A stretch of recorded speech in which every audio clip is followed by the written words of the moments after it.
Olá pessoal, tudo bem? Nesse vídeo vamos discutir a perfeição da sabedoria ou Panya Paramita.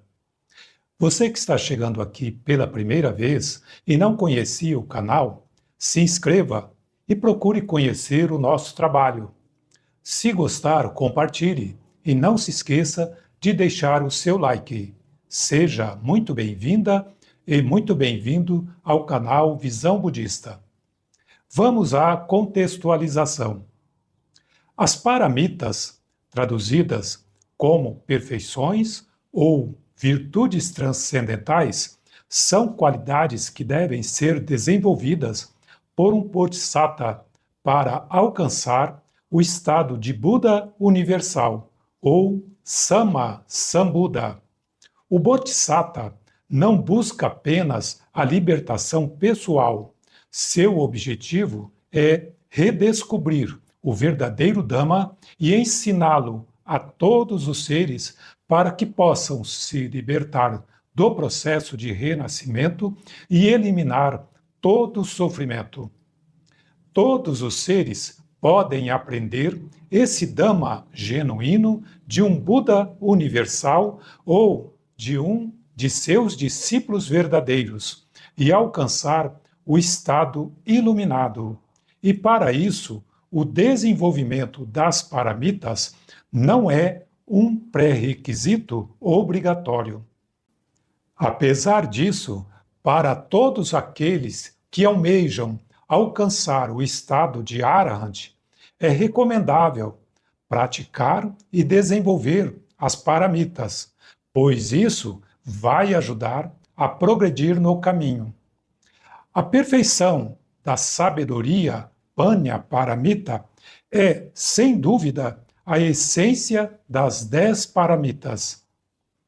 Preparamos esse vídeo com a intenção de não só explicar os conceitos, mas também como praticar e desenvolver a sabedoria. Definição e visão geral de Panya Paramita.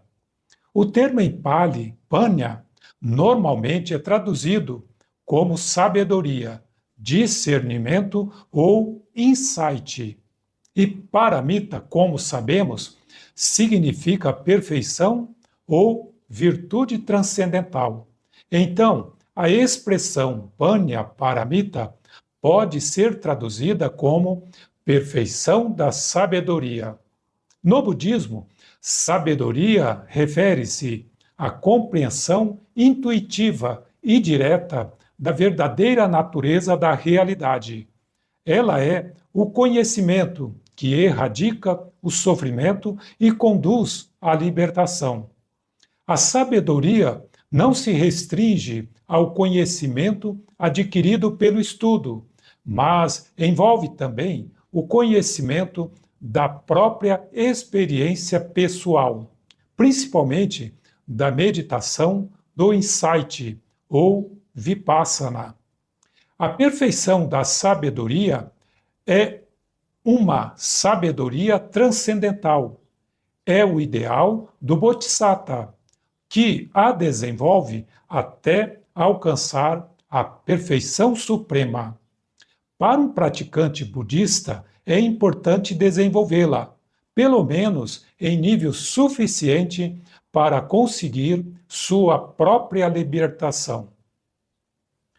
Característica da sabedoria. A principal característica da sabedoria é a visão direta da realidade última, ou seja, é o conhecimento da verdadeira natureza da realidade. Não é uma crença, uma teoria ou uma filosofia, mas é uma percepção intuitiva e não conceitual da verdadeira natureza da existência. Essa qualidade suprema revela a verdade subjacente à realidade aparente e ajuda-nos a entender as 3 marcas da existência, as 4 nobres verdades e origem independente.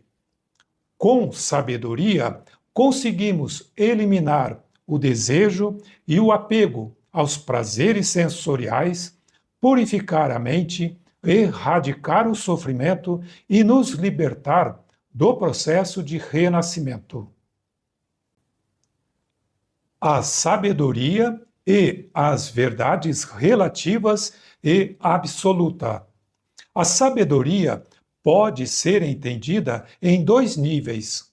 O primeiro é a verdade ou realidade relativa, em Pali, Sammuti Satya, e o segundo é a verdade ou realidade absoluta, em Pali, Paramatta Satya.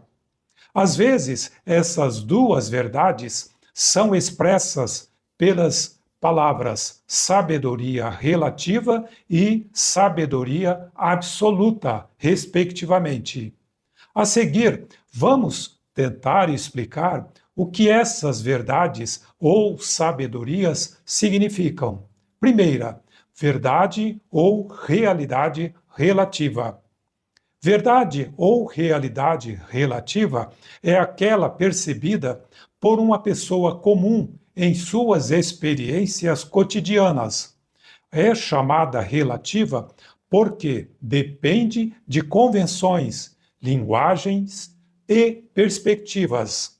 Pessoa comum é uma pessoa que tem a mente condicionada e só consegue perceber a realidade de forma distorcida, ou seja, ela vive com base em uma verdade relativa ou convencional.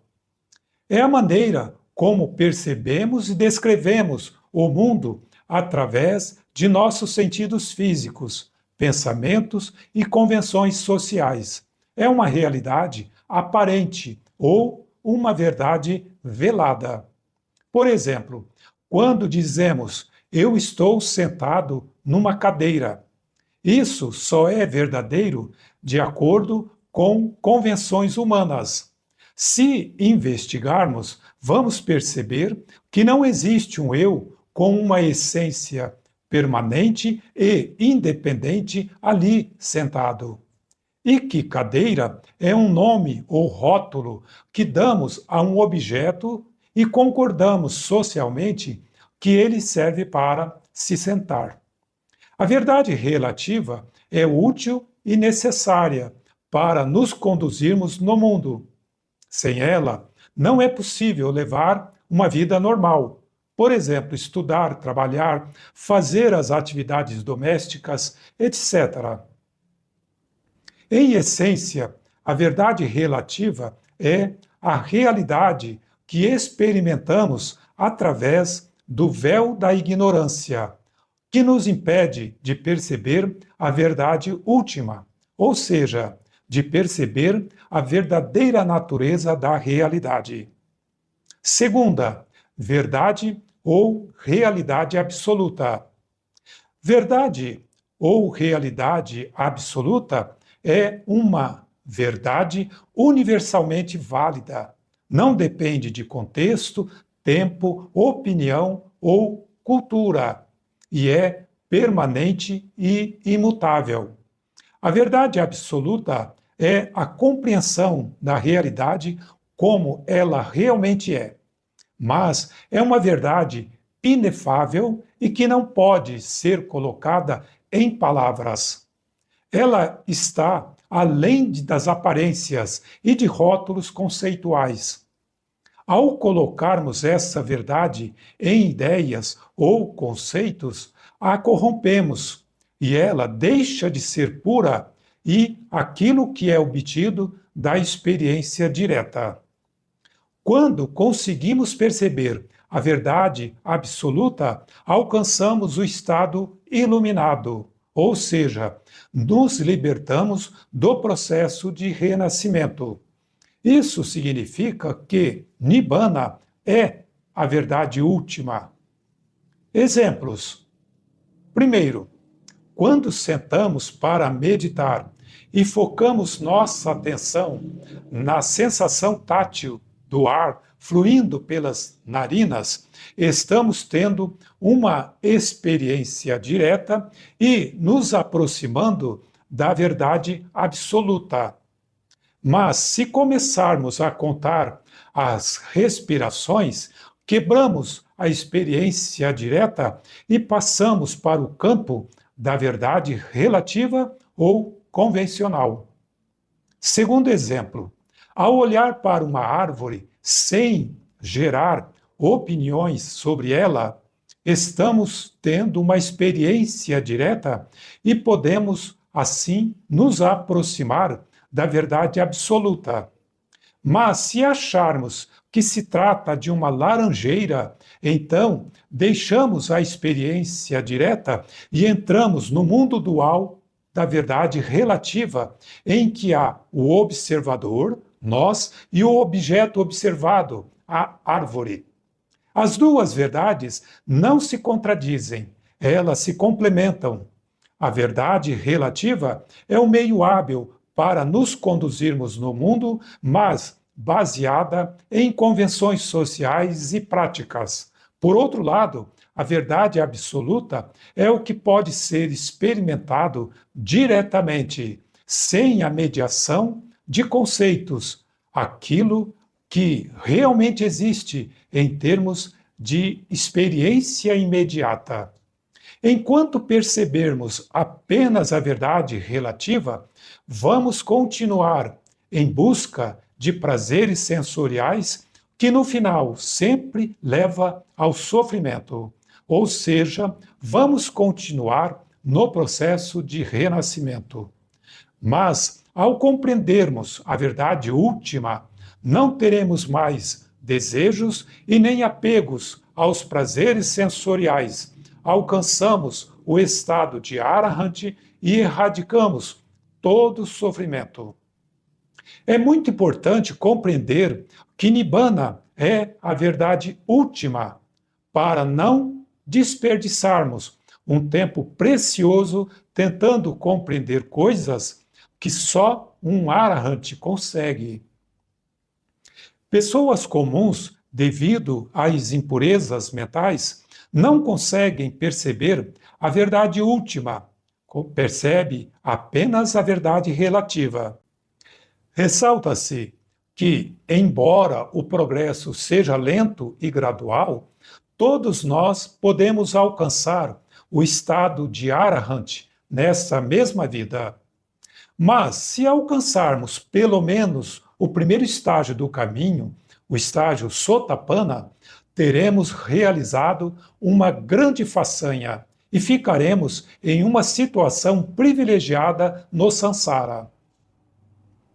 O que é uma experiência direta? Experiência direta é uma experiência realizada através da observação imediata dos fenômenos, sem a filtragem de ideias, interpretações, nomes ou juízos. A experiência direta ou não conceitual é uma percepção imediata da realidade. É silenciosa, intuitiva e que não pode ser descrita com palavras. Ela gera um conhecimento sem a mediação de conceitos. É a própria verdade que se conhece diretamente através da meditação vipassana ou insight. Com a mente focada e alerta no momento presente, observando o fluxo de fenômenos através do corpo e da mente. Por exemplo, ao estudar um mapa de uma floresta, temos uma experiência indireta da mesma. As trilhas, os lagos, rios, árvores, montanhas, etc. Mas, ao entrar e caminhar pela floresta, vendo as trilhas, lagos, rios, montanhas, etc., com nossos próprios olhos, temos uma experiência direta. No primeiro caso, estamos no campo da verdade relativa e, no segundo, nos aproximando da verdade absoluta.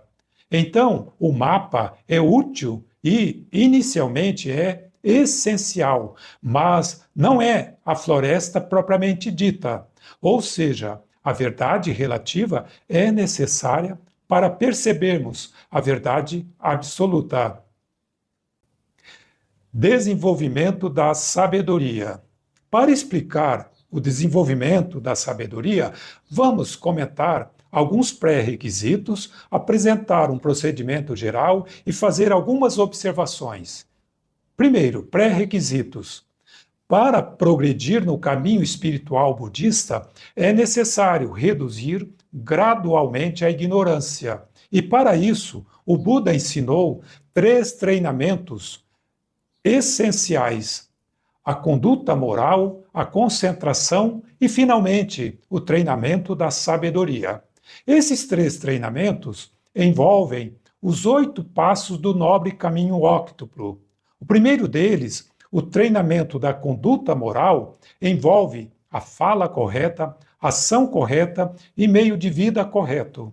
Esse treinamento tem a finalidade de desenvolver a habilidade para controlar os pensamentos conscientes, evitar a prática de ações ruins ou imorais e estimular a prática de ações boas ou morais. Trata-se de um treinamento de autodisciplina, que está relacionado ao corpo, e o corpo é a base sobre a qual desenvolve-se o caminho espiritual.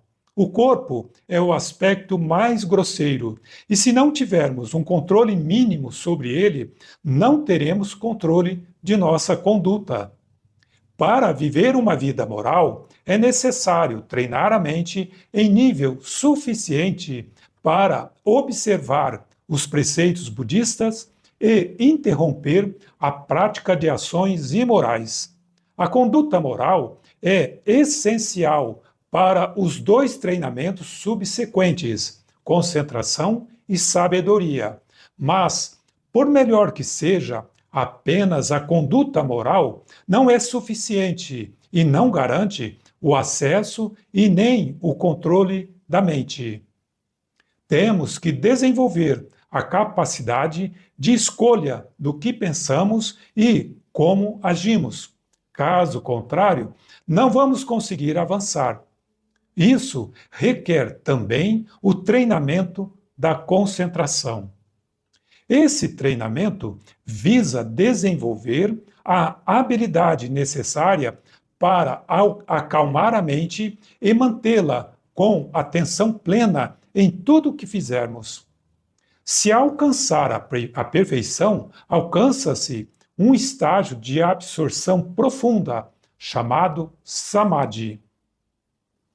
Ressalta-se que a atenção plena não é necessária apenas para alcançar samadhi, mas também para desenvolver a sabedoria. Precisamos da atenção plena para prender a mente em um assunto por tempo suficiente para captar os conceitos com clareza, refletir e meditar sobre eles. Nesse nível, vamos conseguir observar a mente e escolher o estado mental que queremos desenvolver. Há 4 vídeos publicados no canal Visão Budista sobre o treinamento do nobre caminho óctuplo, cujos links estão na descrição. É recomendável assisti-los. Segundo, procedimento geral. Vamos discutir um procedimento geral para desenvolver a sabedoria. Esse procedimento envolve 3 fases consecutivas: estudo, reflexão e meditação. Primeira fase, estudo. Essa fase envolve a leitura e a escuta dos ensinamentos do Dhamma. Mas não é só isso. O estudo também requer um planejamento cuidadoso para obtermos uma compreensão mais profunda e fixarmos o conteúdo. Às vezes, o conhecimento adquirido nessa etapa é chamado sabedoria do estudo do Dhamma. Ela estabelece o fundamento conceitual correto e diminui a ignorância bruta. Trata-se de uma fase muito importante e essencial para o desenvolvimento da sabedoria última. Por exemplo, ler e ouvir sobre a característica da natureza anitya, adquire-se a compreensão intelectual da mesma. Segunda fase, reflexão. Essa é a fase analítica e introspectiva, na qual faz-se uma reflexão profunda dos ensinamentos do Dhamma. Nesta fase, digerimos o conhecimento adquirido na primeira fase para produzir a sabedoria da reflexão. Ao refletir sobre o que foi aprendido, vamos gerar nossa própria versão dos ensinamentos. Então, primeiro captam-se os ensinamentos e depois entende-se seus significados e como eles estão relacionados entre si. Internalizamos o conhecimento do Dhamma para ver sua lógica e veracidade em nossas próprias vidas. No caso do exemplo dado, primeiro captam-se os ensinamentos da característica da natureza anitya, depois reflete e contempla-os até internalizá-los. Nessa reflexão, pode-se elaborar questões e tentar respondê-las. É uma estratégia. Por exemplo, por que o Buda ensinou isso? Quais são os aspectos de minha conduta que envolve esse ensinamento? Como esse ensinamento se aplica à minha própria vida, etc. Terceira fase, meditação. Nessa fase, realiza-se a meditação sobre o conhecimento adquirido nas fases anteriores, com a finalidade de levá-lo à experiência direta e gerar a sabedoria. Essa é a sabedoria da meditação, ou sabedoria última, aquela que de fato purifica a mente, erradica o sofrimento e elimina a ignorância, ou seja, é a sabedoria que vai levar a Nibbana. Através da meditação, particularmente da meditação do insight ou vipassana, o praticante observa diretamente a natureza da mente, do corpo e dos fenômenos, buscando ver por si mesmo a verdadeira natureza da realidade. Por exemplo, observar a respiração, o corpo, as sensações, etc., e ver o fluxo de surgimento e cessação dos fenômenos em tempo real. Terceiro, observações. Primeira observação. Esse procedimento de 3 fases pode ser usado para todo e qualquer ensinamento do Dhamma, mas é importante levar em conta o nível de desenvolvimento de cada pessoa. Lembre-se de que sempre há o nível básico, intermediário e avançado, e que o progresso no caminho é lento e gradual. Segunda observação: há pessoas muito analíticas que não querem meditar, só querem estudar. E também há pessoas muito idealistas que só querem meditar e não querem estudar. Para essas pessoas, é importante ressaltar que ambos os extremos são ruins. Terceira observação: essas 3 etapas não são separadas, mas interrelacionadas entre si. Elas se fortalecem mutuamente e evoluem até se tornarem a perfeição da sabedoria, Panya Paramita. Quarta observação: é necessário desenvolver esses 3 tipos de sabedoria de forma equilibrada. Sem o estudo, podemos recair em erros. Sem a reflexão, a prática pode se tornar uma atividade mecânica. E sem a meditação, vamos ficar apenas na teoria e sem os frutos da prática. Afinal, para meditar sobre alguma coisa, é necessário conhecê-la bem, ou seja, tem que entender sobre o que está meditando. Por outro lado, todos nós sabemos que temos que ir da teoria à prática, mas é necessário fazer uma ponte entre elas, que é a reflexão e contemplação. Ou seja, não basta ler e ouvir um ensinamento. Temos que realmente refletir e depois meditar sobre eles. Quinta observação: todas essas 3 fases são sustentadas pela conduta moral e concentração, sem as quais não seria possível pensar de forma calma e compassiva. Sexta observação: em síntese, a perfeição da sabedoria, Panya, Paramita, é o florescimento pleno das 3 fases, mas todas elas realizadas com motivação e intenção altruístas. Hoje vamos encerrar por aqui. Agora, vamos dedicar os méritos, desejando de todo o coração que todos os seres estejam livres do sofrimento, tenham mais paz e sejam felizes. Muitíssimo obrigado a todos e até o próximo vídeo.